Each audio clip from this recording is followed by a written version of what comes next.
In a quiet, faraway village, there lived a poor couple, Aaron and Suri. Their house was a humble, crumbling hut on the edge of the village, surrounded by vast fields and a dense forest. Though they had little, they were happy, for Aaron worked hard in the fields, and Suri took care of their home with love. Every day, Aaron would wake up before the sun, plow the fields, and tend to the crops. His hands were rough, his back bent from years of labor, but he never complained. He worked tirelessly, hoping to one day make life better for Suri. But one cold winter, after years of toil, Aaron grew ill. Despite his sickness, he pushed himself to work, believing his strength could carry them through fields, and Suri took care of their home with love. One evening, after working until dusk, Aaron collapsed at the doorstep of their home. His breath came in shallow gasps, and Suri wept beside him, begging him to rest. But it was too late. Aaron's body could no longer bear the burden of his labor, and with his final breath, he whispered Suri's name. Then, he was gone.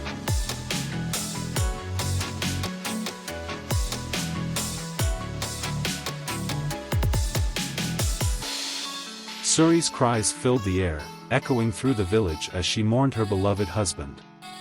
She felt as though her world had shattered, and the weight of loneliness pressed down upon her like a heavy blanket. But that night, something magical happened.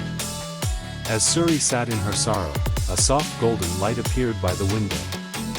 She looked up and saw a small golden peacock perched there, glowing with a radiant golden hue. The golden peacock's eyes were familiar, and in them, Suri saw the spirit of her husband, Aaron. Like a heavy blanket.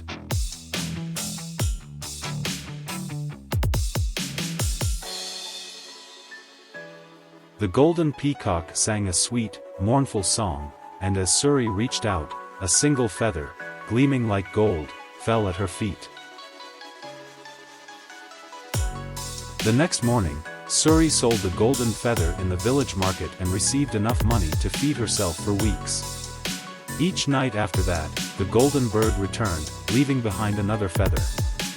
Slowly, Suri's life began to change. She grew wealthier, buying new clothes, repairing her home, and attracting the attention of the villagers. Eventually, a new suitor named Rohan came into her life. He was charming and wealthy, and Suri, no longer grieving, accepted his offer of marriage. They lived in comfort, but as time passed, greed began to creep into their hearts. Suri and Rohan started to wonder, what if they could catch the golden bird?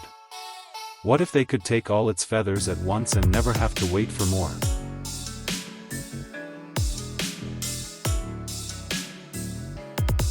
One night, the couple devised a plan.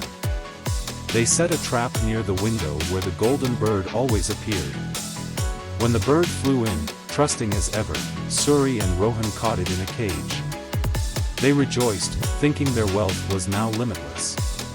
They plucked all the golden feathers from the bird, leaving it bare and pitiful. But when they tried to sell the feathers, something strange happened.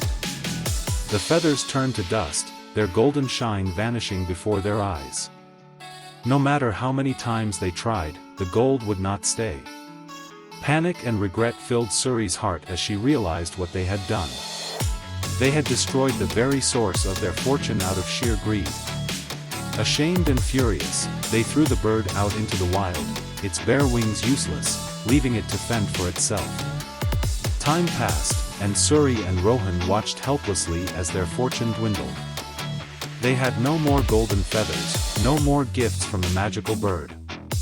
Their greed had brought them nothing but misery.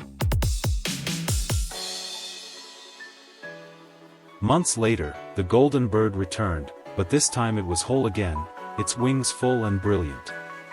It soared above the village, free and majestic. Suri ran outside, calling out to the bird, begging it to return to her. But the bird, once Aaron, had seen the depths of her greed and betrayal. It did not look back, its heart hardened by what he had witnessed.